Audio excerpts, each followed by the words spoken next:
नमस्कार, स्वागत है आपका इंडिया डेली पर। मैं हूं आपके साथ विवेक शांडिल्य और सबसे बड़ी पेशकश लेकर कौन बनेगा सीएम। 5 राज्यों का चुनावी भविष्य आज तय हो जाएगा। 2026 के लिहाज से सबसे बड़ा सियासी दिन आ चुका है।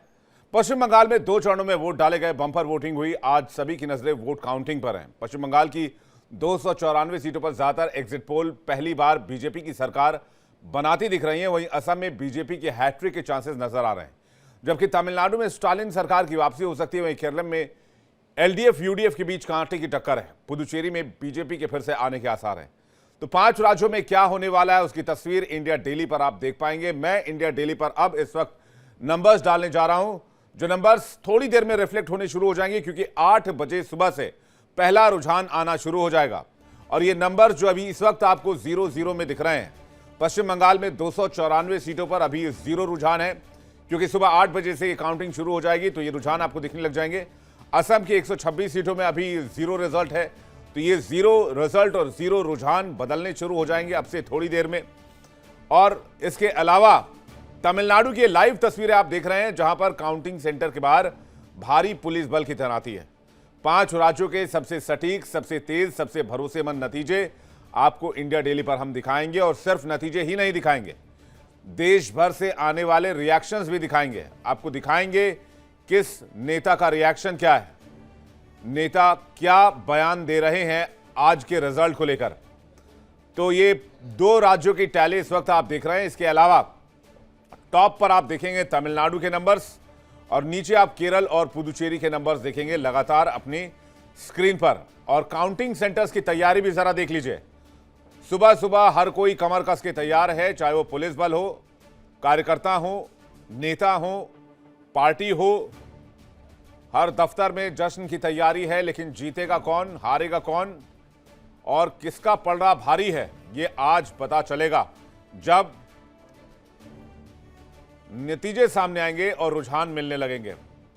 तो आपको सही नतीजे मिले, जल्दी मिले, इसके लिए हमने बहुत खास तैयारी की है। स्क्रीन पर नजर डाल लीजिए। सबसे ऊपर जो टैली आप देख रहे हैं उसमें तमिलनाडु के नतीजे और रुझान आपको दिखेंगे। इसके जरिए हम आपको बताएंगे किस गठबंधन को कितनी सीटें मिल रही हैं। लेफ्ट साइड वाली टैली में आपको पश्चिम बंगाल के रुझान और नतीजे दिखेंगे, जिसमें मुख्य रूप से टीएमसी और बीजेपी के बीच टक्कर नजर आएगी। वहीं राइट साइड की टैली जो आप देख रहे हैं, वहां असम के नतीजे और रुझान आपको दिखेंगे। असम में मुख्य मुकाबला एनडीए गठबंधन और कांग्रेस गठबंधन के बीच है। और लोअर में जो टैली आएगी वहां पर आप केरलम के साथ साथ पुदुचेरी के नतीजे और रुझान देख पाएंगे। अभी सभी बॉक्सेस में आपको 0 नजर आ रहा होगा, लेकिन जैसे ही घड़ी में 8 बजेंगे वैसे ही पहला रुझान मिलना शुरू हो जाएगा, क्योंकि 8 से 9 बजे तक पोस्टल बैलेट काउंट किए जाते हैं। यानी कि वो मतगणना की जाती है जो पोस्ट के जरिए भेजे जाते हैं, क्योंकि हमें से बहुत सारे भाई बाहर रहकर वोट करते हैं पोस्ट के जरिए, चाहे वो आर्मी में हो, चाहे वो दूसरे राज्य में काम करने वाले लोग हों, वो पोस्ट के जरिए अपने वोटिंग को भेजते हैं। तो 8 से 9 बजे तक इसलिए आंकड़ा थोड़ा स्लो रहता है, नंबर्स थोड़े स्लो रिफ्लेक्ट होते हैं। फिर 9 बजे, लगभग 9 बजे जैसे ही ईवीएम का दरवाजा खुलता है तो वो रुझान और वो नंबर्स बहुत तेजी से भागते हैं। वो इसलिए क्योंकि ईवीएम से काउंटिंग आसान होती है और फास्ट होती है, और पूरे दिन आप तक सबसे सटीक जानकारी पहुंचे, सबसे तेज नतीजे पहुंचे, सबसे फास्ट ब्रेकिंग पहुंचे। तो इसके लिए इंडिया डेली ने की है बहुत खास तैयारी, जिसे हम अपने सहयोगियों की मदद से आप तक पहुंचाएंगे। आपको बताएंगे कि दिल्ली में क्या हलचल है, आपको बताएंगे कोलकाता में क्या हलचल है, आपको बताएंगे जम्मू से लेकर भोपाल से लेकर देश के अलग अलग हिस्सों में बीजेपी दफ्तर में क्या हालचाल है आज के नतीजों को लेकर, क्योंकि आज के नतीजे कनेक्ट होंगे 2027 के यूपी इलेक्शन से और वो नतीजे कनेक्ट होंगे 2029 के आम चुनाव से। तो इसलिए आज का रिजल्ट बहुत जरूरी है। तो बने रहिए हमारे साथ। एक ब्रेकिंग न्यूज का रुख करते हैं। आज आएंगे राज्यों के चुनावी नतीजे। 5 राज्यों के चुनावी नतीजे आने शुरू हो जाएंगे। सुबह 8 बजे से मतगणना शुरू होगी। बंगाल, असम, केरल में चुनावी नतीजे सामने आएंगे। सबसे पहले पोस्टल बैलेट की गिनती शुरू होगी। जैसा कि मैंने आपको बताया, काउंटिंग सेंटर पर सुरक्षा व्यवस्था बहुत कड़ी की गई है। बंगाल में तो बहुत जबरदस्त सिक्योरिटी की तैनाती की गई है। लगभग 3 लाख रिजर्व फोर्सेस के बीच इस बार इलेक्शंस कराए गए हैं, ताकि ये जो इलेक्शन हो सके वो एक तरह से भय मुक्त चुनाव हो सके, इसलिए ये तैनाती बहुत बड़ी संख्या में की गई। एक और बड़ी खबर आपको बताते हैं, रिजल्ट आने में, मतगणना शुरू होने में बस 1 घंटा का वक्त रह गया है। काउंटिंग शुरू होने में सिर्फ 1 घंटे का वक्त है। बंगाल के नंदीग्राम में 18 राउंड में गिनती होगी, बंगाल के भवानीपुर में 20 राउंड में गिनती होगी, खड़गपुर सदर में भी 20 राउंड में काउंटिंग होगी और दिन भर ये सिलसिला चलने वाला है। लेकिन अब 12-1 बजते तक स्थिति बहुत हद तक साफ हो जाएगी कि किसके खाते में इस बार नतीजे जा रहे हैं, किसका पलड़ा भारी दिख रहा है। ये सब आपको पता चल जाएगा थोड़ी देर में। बस 4 से 5 घंटे के इंतजार में तस्वीर बहुत हद तक साफ होने लग जाएगी कि मामला फंस रहा है या फिर क्लियर मैंडेट इस बार राज्यों में अलग अलग दलों को मिला है। एक और ब्रेकिंग न्यूज मैं आपको जल्दी से बता देता हूं। पश्चिम बंगाल में 294 सीटों पर काउंटिंग है आज। आपको बता दें, पश्चिम बंगाल में मतगणना के मद्देनजर सुरक्षा व्यवस्था बहुत कड़ी की गई है। मतगणना के दौरान बंगाल में 3 लेयर सिक्योरिटी की व्यवस्था की गई है। तमिलनाडु की 234 सीटों पर नतीजे आएंगे, केरल की 140 सीटों पर, असम की 126 सीटों पर नतीजे आएंगे, पुदुचेरी की 30 सीटों पर नतीजे आने वाले हैं आज। इस वक्त आपको बता दें, बड़ी खबर आ रही है, 5 राज्यों के चुनावी नतीजे थोड़ी देर में आपके स्क्रीन पर लाइव। जैसे ही काउंटिंग शुरू होगी, सबसे तेज नतीजे आप देखेंगे।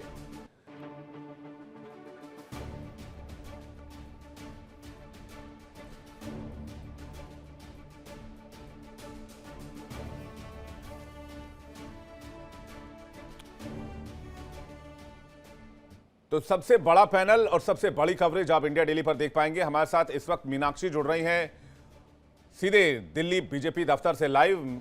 इसके अलावा सुशील जी हमारे साथ जुड़ रहे हैं, हमारे सहयोगी लखनऊ से, और हमारे साथ political expert, political analyst Rakesh Pathak ji जुड़ रहे हैं। राकेश जी, आपका बहुत स्वागत है। तो सबसे जो बड़ी बात है आज के लिहाज से वो ये है कि नतीजे किस ओर जाएंगे। घड़ी की सुई जैसे जैसे 8 बजे की ओर जा रही है, वैसे वैसे नेताओं की धड़कनें तेज हो रही हैं, उन राज्यों के लोगों की धड़कनें तेज हो रही हैं जहां इलेक्शंस थे, और पूरा देश टकटकी लगाए इन 5 राज्यों के नतीजों पर नजर रख रहा है। पोस्टल बैलेट खुलने वाला है, ईवीएम का पिटारा खुलने वाला है। कुछ ही घंटों में साफ हो जाएगा जनता ने किसके सर माथे तिलक लगाया है और किसी संघर्ष का रास्ता दिखाया है।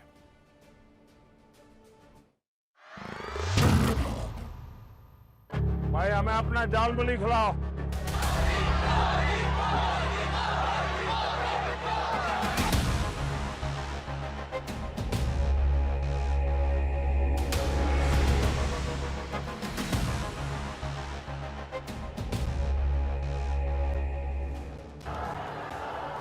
देश की नजर इस समय 5 राज्यों के चुनावी नतीजों पर है।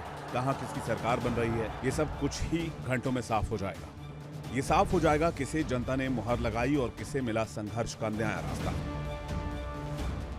बंगाल की खाड़ी से उठे सियासी लहरें दिल्ली के गलियारों तक हलचल पैदा कर रही हैं। 294 सीटों का वो मैदान जहां बहुमत के लिए 148 का आंकड़ा पार करना किसी एवरेस्ट को फतेह करने जैसा है।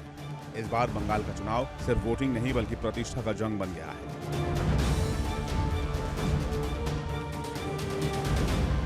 मोदी की झालमुड़ी से लेकर दीदी की तरकारी तक का जिक्र हुआ।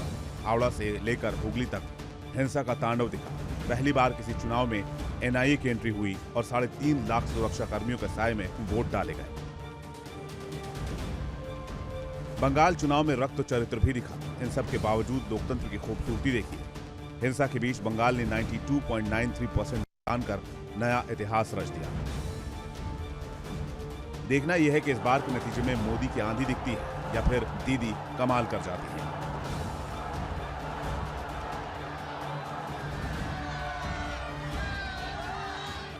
बंगाल के पड़ोस में असम की जमीन पर भी रोमांच कम नहीं।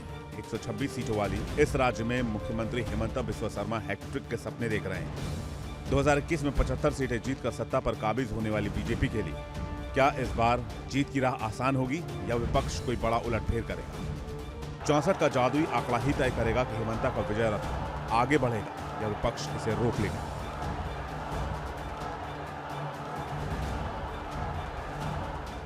सियासत की आंधी दक्षिण भारत तक पहुंच चुकी है। केरल में 140 सीटों पर मुकाबला त्रिकोणीय है। जहां एलडीएफ तीसरी बार इतिहास रचने की फिराक में है, वहीं एग्जिट पोल्स यूडीएफ की वापसी के संकेत दे रहे हैं।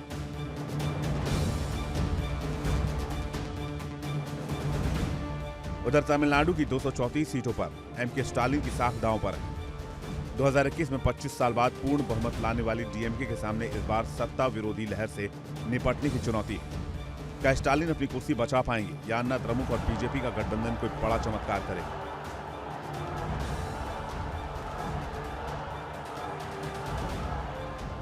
कुल 5 राज्य, 824 विधायक और करोड़ों मतदाताओं का फैसला।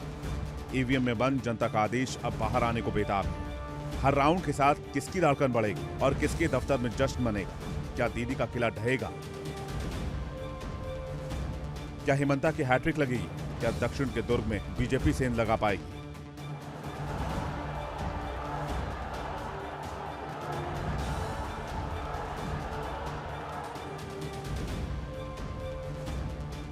ये फैसला बस आने ही वाला है और सबकी निगाहें आज के रिजल्ट पर टिकी हुई हैं।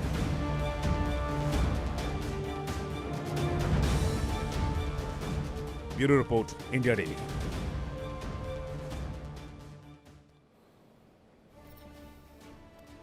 तो इस वक्त सबसे बड़ी कवरेज लगातार जारी है। हमारे साथ इस वक्त जुड़ रहे हैं राकेश पाठक, जैसे कि मैंने आपको बताया पॉलिटिकल एक्सपर्ट हैं। बहुत स्वागत है सर आपका। रिपोर्टर्स में हमारे साथ राहुल पासवान जुड़ रहे हैं आसनसोल से। राहुल के साथ साथ शेख अब्दुल हक कोलकाता से हमारे साथ होंगे। Sushil Tiwari BJP office Lucknow, Meenakshi Rajat Tiwari BJP office Delhi, Monika newsroom से, और पंकज कांग्रेस दफ्तर से हमारे साथ थोड़ी देर में होंगे। आपके पास चलें, लेकिन सबसे पहले रुख करेंगे राहुल पासवान जी का। राहुल पासवान जी, आपको आवाज मिल रही है?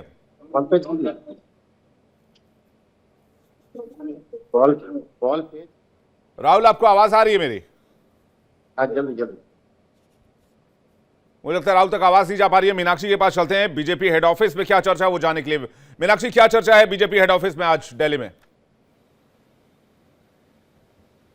अभी तक जब से पोल्स सामने आए हैं और पोल्स सामने आने के पहले ही तमाम तैयारियां यहां पर विवेक पूरी कर ली गई थी, और हर बार की तरह बीजेपी इस बार भी ये दावा कर रही है कि बंगाल में ममता दीदी को वो वहां से हटाने वाले हैं, सत्ता से जाने वाली हैं ममता दीदी, और इसके लिए तमाम तैयारियां उनकी तरफ से पहले ही कर ली गई थी। अब बात अगर असम की जाए और पश्चिम बंगाल की जाए तो यहाँ पर सबसे ज्यादा बीजेपी अपना दम भरते हुए नजर आ रही है। असम में जहां जीत की हैट्रिक लगाने के लिए बीजेपी पूरी तरीके से तैयार नजर आ रही है। उनका कहना है कि सब कुछ हमारे पक्ष में रहा है, तो ममता दीदी के गढ़ में भी वो सेंध लगाने वाले हैं कि हाँ, 15 साल में एंटी इनकम्बेंसी इतनी ज्यादा हावी हो गई है कि ममता दीदी को अब वहां से जाना होगा, और पोल्स ने उनके इस दम को और ज्यादा उन पर हावी बना दिया है। अभी अगर यहाँ के मैं माहौल की बात करूं तो तमाम प्रवक्ता बस ये बात कहते हुए, दोहराते हुए नजर आ रहे हैं कि इस बार पश्चिम बंगाल में उनकी सरकार बनने वाली है। इसी तरीके से केरलम से लेकर के तमिलनाडु, पुडुचेरी को लेकर के भी वो अच्छे कयास लगाते हुए नजर आ रहे हैं। यानी अभी थोड़ी देर बाद जैसे 8 बजे जैसे ही मतदान की गणना शुरू हो जाएगी और उसके बाद जैसे जैसे ये रुझान तब्दील होने लगेंगे तो पोल्स उनका ये कहना है कि पोल्स, एग्जिट पोल्स बिल्कुल एग्जैक्ट पोल में आज तब्दील हो जाएंगे। हाँ, थोड़ा सा इंतजार करना होगा, देखना होगा कि उस मुताबिक उनके हिसाब से चीजें परिवर्तित होती है या नहीं होती है। लेकिन मतलब बीजेपी कॉन्फिडेंट है बहुत, प्रदर्शन करने के लिए आश्वस्त नजर आ रही है। बिल्कुल, मतलब बीजेपी कॉन्फिडेंट है बहुत। राहुल के पास चलते हैं। राहुल को आवाज आ रही हो? राहुल, आपको आवाज मिल रही तो बताइएगा पश्चिम बंगाल में माहौल क्या है?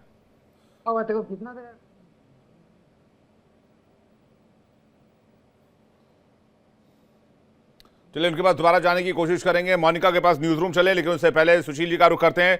सुशील जी, अभी जो 5 राज्यों के नतीजे सामने आने वाले हैं वो कनेक्ट करेंगे कहीं ना कहीं 27 में जाकर, तो इस चुनाव पर उत्तर प्रदेश की भी नजर है। बिल्कुल विवेक जी, जिस तरह उत्तर प्रदेश की बेहद ज़्यादा नज़र है, क्योंकि जो बंगाल का चुनाव है और साथ में जो आसाम का चुनाव है इसको लोग देखना चाहते हैं किधर जा रहा है, क्योंकि जो आसाम में हेमंत विश्व शर्मा हैट्रिक लगाने की स्थिति में दिख रहे हैं, वहीं पर बंगाल में इस बार ममता बनर्जी हटने की स्थिति में दिख रही है, क्योंकि जिस तरह बंगाल में पूरी रणनीति के साथ में अमित शाह और उनकी टीम ने बहुत अच्छा प्रचार किया और मोदी जी लगातार वहां जाते रहे, और मोदी जी ने भी तमाम लोगों को आश्वस्त किया है कि बंगाल का हम रूप बदल देंगे, प्रगति के रास्ते पर ला देंगे, उसको कहीं ना कहीं विकास के रास्ते पर ले चलेंगे। तो ये सब जो स्थितियां बन रही हैं, क्योंकि वहां पर लॉ एंड ऑर्डर की स्थिति बहुत खराब रही है, और अगर बात करें 294 सीट में तो 293 सीट की आज यहाँ पर गिनती होगी, और इसमें 148 सीट सीट जो भी ले आएगा वो सत्ता में काबिज हो जाएगा। तो ममता बनर्जी, अगर बात की जाए 15 साल से यहाँ काबिज हैं और लगातार अगर विकास की बात करें, बंगाल आज विकास में अन्य राज्यों से बहुत पीछे हो चुका है। और किसानों की बात करें तो किसानों को ठीक तरह मूल्य चावल का, आलू का नहीं मिल रहा है। तो ये तमाम मुद्दे थे जो इस बार वहाँ पर उठे थे। और SIR का मुद्दा बहुत इंपॉर्टेंट था। लगभग 91 लाख मतदाताओं के जो फर्जी मतदाता थे उनके नाम काटे गए। तो ये ममता बनर्जी ने इसको बड़ा मुद्दा बनाया और उन्होंने ये भी कहा कि बंगाल का विभाजन करने के लिए बीजेपी सोच रही है। लेकिन बीजेपी ने उसका जवाब दिया और बीजेपी ने कहा कि हाँ, गुंडागर्दी जो तमिल जो TMC के तमाम जो गुंडे हैं उनको हम बिल्कुल खत्म कर देंगे और कहीं ना कहीं वो झाड़ू लगाएंगे सड़कों पे। तो ये जो स्थितियां बनी हैं, योगी जी भी लगातार वहां गए और तमाम कद्दावर नेता वहां पर गए। तो ऐसे में लगता है कि इस बार बंगाल का जो चुनाव है काफी टफ है, क्योंकि वहां पर जो स्थितियां बंगाल में कांटे की टक्कर है, ये बात सही है। बंगाल में कांटे की टक्कर है, ये बात सही है। मैं मोनिका के पास जाऊं न्यूज रूम ब्रेकिंग के लिए इस वक्त, लेकिन सबसे पहले एक छोटा रिएक्शन में चाहूंगा राकेश पाठक जी का। वो इस इलेक्शन को कैसे देख रहे हैं राकेश पाठक जी, और किस तरह का नतीजा आज आप एंटिसिपेट कर रहे हैं राकेश जी? से ज्यादा पूरे देश की नजर अगर किसी राज्य पर है तो वो पश्चिम बंगाल है। स्वाभाविक है, देश के बड़े राज्यों में उसकी गिनती है। भारतीय जनता पार्टी, नरेंद्र मोदी और अमित शाह के लिए ये करो या मरो का चुनाव है। 15 साल से पश्चिम बंगाल में सत्ता के सूखे से गुजर रही पार्टी इस चुनाव को हर कीमत पर जीतना चाहती थी। अब इस वक्त दूसरे कयास लगाने की जरूरत नहीं है, क्योंकि चंद मिनटों बाद, कुछ एक आध घंटे बाद बहुत सारी तस्वीर साफ हो जाएगी। लेकिन देखने वाली बात यह है कि इस चुनाव में क्या कुछ हुआ है जो इससे पहले कभी नहीं हुआ। भारतीय जनता पार्टी ने, नरेंद्र मोदी और अमित शाह ने इस चुनाव में राष्ट्रपति से लेकर तमाम सरकारी एजेंसियों को उतार दिया था। अगर आप ध्यान दें तो महामहिम राष्ट्रपति खुद एक कार्यक्रम में गई थी, वहां उन्होंने ममता बनर्जी के बारे में जो कुछ कहा वो एक तरह से बीजेपी की तरफ से चुनाव प्रचार में राष्ट्रपति के उतरने की घड़ी थी। और उसके बाद केंद्रीय चुनाव आयोग, ED, CBI, NIA, देश के इतिहास की सबसे बड़ी सुरक्षा तैनाती। आप अंदाजा लगाइए कि लोकसभा चुनाव अभी हुआ था जून 2024 में, पूरे देश में 3.5 लाख पैरामिलिट्री फोर्सेस तैनात किए गए थे और इस दफा एक राज्य मात्र में 2.5 लाख से ज्यादा अर्धसैनिक बल तैनात किए गए। अभी हमारे एक साथी कह रहे थे कि पश्चिम बंगाल में अपराध ज्यादा है, लॉ एंड ऑर्डर की स्थिति खराब है। ये बात नरेंद्र मोदी और अमित शाह कहें तो समझ में आती है, क्योंकि उनके पास अपने ही देश की सरकार, अपने ही गृह मंत्रालय के आंकड़े शायद नहीं होंगे। लेकिन हमारे आपके जैसे पत्रकारों को तो मालूम होना चाहिए कि देश में सबसे ज्यादा अपराध उत्तर प्रदेश में है, और ये रिपोर्ट खुद अमित शाह की NCRB की रिपोर्ट है। इसके अलावा चुनाव में जी आपकी आवाज आ रही है, बताइए। लेकिन आप ये कह रहे हैं कि लॉ एंड ऑर्डर का सिचुएशन नहीं है, लेकिन पाठक जी ये भी तो हो सकता है कि लॉ एंड ऑर्डर सिचुएशन इसलिए ना हो या रिपोर्ट इसलिए ना हो कि वो रिपोर्ट्स फाइल ही ना होती हो, थानों में सुनी ही ना जाती हो, थानों में सिर्फ चुनिंदा लोगों की बात सुनी जाती हो, चुनिंदा लोगों की बात पहुंचाई जाती हो। तो हमें ये देखकर चलना चाहिए कि हम दोनों तरफ से कम बराबरी का एक वो रखें, पक्ष रखें। मैं इसलिए तर्क और तथ्यों के आधार पर बात कर रहा हूं जी। और जब पार्टी ये कहने लगे, आज जो सुबह आपने शुभेंदु अधिकारी का ट्वीट सुनाया है कि सनातन धर्म संकट में आ जाएगा, इससे पहले मनोज तिवारी वहां के आए हैं, मैं अपने दर्शकों के तक आपके जरिए जानकारी पहुंचाना चाहता हूं जी कि सनातन धर्म कोई बीजेपी के बचाए नहीं बचा हुआ है इस देश में। पश्चिम बंगाल में आज से पहले आजाद भारत में कभी भी भारतीय जनता पार्टी या उनके पितृ संगठनों, जनता पार्टी, जनसंघ की सरकार नहीं रही जी। सनातन का कोई बाल बांका नहीं कर सका जी। नहीं, ये बात सही है, लेकिन पश्चिम बंगाल का इतिहास रक्त रंजित रहा है, चुनावी इतिहास, अगर सियासी इतिहास देखें। इस पर मैं आपसे बातचीत करूंगा, लेकिन इस वीक बड़ी खबर आ रही है, उसके लिए मोनिका के पास चलते हैं। मोनिका इस वक्त एक ब्रेकिंग न्यूज दे रही है। मोनिका, ओवर टू यू, बताइए बड़ी खबर क्या है इलेक्शन को लेकर। बिल्कुल विवेक, देखिए आपने जिक्र किया रक्त रंजित और उस तरह की यहाँ पर इंफॉर्मेशन आ रही है। पश्चिम बंगाल के भवानीपुर में काउंटिंग सेंटर पर हंगामा हुआ है। खून खराबे का जो जिक्र हम कर रहे हैं पहले फेज से, उसकी तस्वीरें लगातार हमने देखी और आज तो ये अपेक्षित था, ये एक्सपेक्टेड था और उस तरह की अगर देखिए खबर आ भी रही है। हंगामा देखने को मिला है भवानीपुर में काउंटिंग सेंटर पर। बीजेपी और टीएमसी कार्यकर्ताओं में झड़प देखने को मिली है। बीजेपी और टीएमसी के काउंटिंग एजेंट्स में बहस हो गई है। भवानीपुर में ममता बनर्जी और शुभेंदु अधिकारी आमने सामने हैं। साख का प्रश्न है ये दोनों ही पार्टियों के लिए, भारतीय जनता पार्टी के लिए भी और टीएमसी के लिए भी, दोनों ही आमने सामने हैं। ममता बनर्जी, शुभेंदु अधिकारी, और शुभेंदु अधिकारी हम लगातार देख रहे हैं किस तरीके से मंदिरों में दर्शन भी कर रहे हैं। इसके साथ साथ देखिए ये जो हंगामा झड़पें है ये हमने पहले फेज में भी देखी और ये सेकंड फेज में भी नजर आई, और आज भी इस तरह की खबरें जो हैं, अभी तो 8 भी नहीं बजे हैं लेकिन अभी देखिए काउंटिंग सेंटर पर हंगामा जो है वो होना शुरू हो गया है। और जैसे कि लगातार एक्सपर्ट्स बता भी रहे हैं और अतीत भी कहता रहा है कि पश्चिम बंगाल में अगर हिंसा ना हो तो ये मुमकिन नहीं। पास का बात नहीं बोल रहा हूँ मैं, उन लोग उधर से मना कर रहे हैं, फाइल और पेन अलाउ नहीं है, बट इधर से इन लोग को अलाउ हो रहा है, फाइल और पेन सब लेके घुस रहे हैं। क्यों? इलेक्शन कमीशन के लिए हम लोग के लिए एक ही रूल होना चाहिए, के लिए डिफरेंस रूल नहीं होना चाहिए। देखिए इंडिया डेली 24/7 अब आपकी स्मार्ट टीवी पर। इंडिया डेली मौजूद है सभी डिजिटल प्लेटफॉर्म पर लाइव और लगातार। इंडिया डेली 24/7 हर दिन राष्ट्र को समर्पित।